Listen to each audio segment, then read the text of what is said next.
The session is all about the Azure Cosmos TV introduction and why it is so much in news and why it is so much, what's the business requirement. So we start with what is Cosmos TV. So Cosmos TV is a globally distributed database, and it has a multi-model database service. And when we talk about the Cosmos TV, it appears the logo appears as a ring around the planet, and it is called as for managing the data at the planet scale. It was launched in May 2017. It is there is no strict schema design in this, so it is schema agnostic.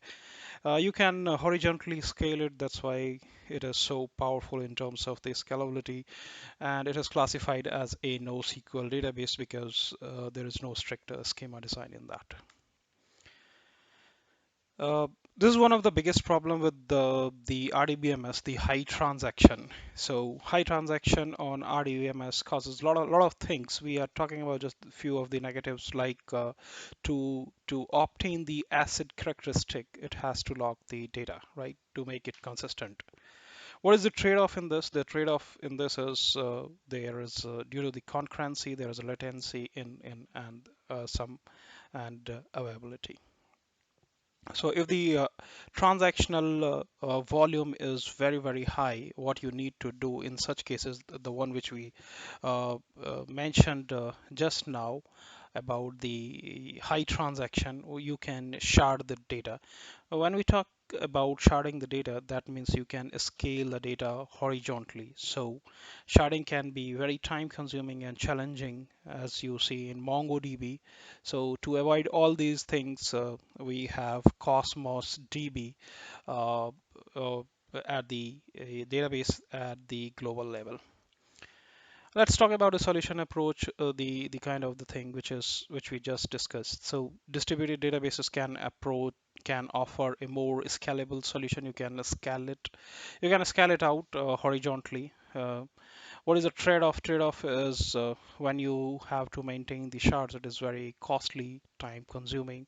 When we talk about the Azure Cosmos TV, the challenges are less because you can deploy it across the globe wherever Azure data centers are available in the cloud. And what you can do is you can partition the ranges so it can grow like anything. Azure Cosmos DBs are highly available because it is going to be available in all the regions. It has a low latency and high availability because of the number of nodes it defines, and the partition are fully auto manageable. When we talk about the transactional volume, the RDBMS cannot handle the transactional volumes which go beyond our imagination. So you can consider the transactions which happens thousands of transaction per second. It is good when we talk about 100,000. It's okay when we talk about the transactions which are unpredictable. In that case, NoSQL comes into the picture, and Cosmos DB is one of the best thing available over here.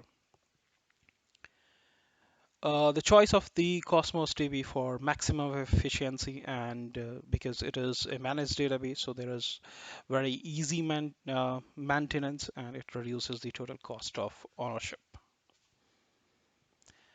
Let's talk about something about the hierarchical data. So in an RDBMS system, it is very difficult to manage the hierarchical data if it goes beyond our imagination, right? And simplification is only possible if you put it in a non-hierarchical way in a document. So parent-child relationship, it's possible to keep it everything in a Cosmos DB document, uh, because this is one of the most powerful NoSQL available today. Let's see. This is one of the image wherein we have two entities. One is order and another is order detail. So both are connected through the order ID, right? And if you talk about as the RDBMS, there will be many relations like this, and when this relationship keep on growing, you have to change the schema design. And if you put everything in a JSON document, in document, so you can put it the way you want it. You can define the order ID, you can define the order date, and then you can have the nested details like order details further in that, and everything can be quantified. So ease of or the flexibility of usage of document DB is much better as compared to the traditional RDBMS database.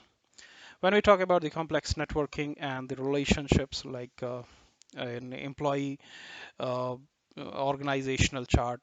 So you can see it is very complex. If it is there are too many relations, too many departments, or too many org and an employee belongs to, and if you have to do it using a traditional database, it is going to be very difficult. But this becomes very simple when you have as Azure Cosmos DB, because it supports n number of APIs so that you can manage it. You can use MongoDB API, you can use Azure, you can use Gremlin APIs, you can use Cassandra API. So it is compatible with all of them. This is the most powerful thing in NoSQL and Cosmos DB, fluid schema. As the name says, fluid, there is no fixed shape. It changes according to your requirement. And relational database, they have been out of this discussion because they have a strict design, and if your application grow and if there is some kind of restriction, you cannot go with the RDBMS. If it is NoSQL like Cosmos DB, then it is schema agnostic, and it allows recording to the describing in terms of the data content. The way you wanted to describe the data, you can define it. The structures are, and in today's world, when these structures are changing at an alarming rate and very high rate, you can use the Cosmos DB. And most of the time, you do not know the source of the transaction, where it is coming from. There are multiple things which you have to plug into your environment, and you cannot put some kind of restriction in terms of the structure. So you have to go with the fluid schema, and it is difficult to enforce some kind of conformity across the database. So if it is a schema agnostic approach, then you have to go with the Azure Cosmos DB. This is one of the best thing available. Microservices. This is something which is coming up very frequently in terms of DevOps or any other environment. And when we talk about the Cosmos DB and JSON, this is one of the best microservice which is available for the storage medium, and it stores the data in terms of the document for NoSQL database like Cosmos DB. And traditional databases can be much more complex to maintain these architecture, but when we talk about the JSON oriented document database like Cosmos DB, it is very easy. So Azure Cosmos DB has many features which better fits into JSON like microservice, which is very fast. It makes it super. Challenges with the NoSQL databases like Cosmos DB, transaction with many relationship pointing to the same entity, and it is transaction require strong consistency across the entire data set. These are some of the challenges, right? And that's all about the basic introduction of Cosmos DB, why it is in picture, and why should we go with it. I hope it's going to help, and thanks for watching.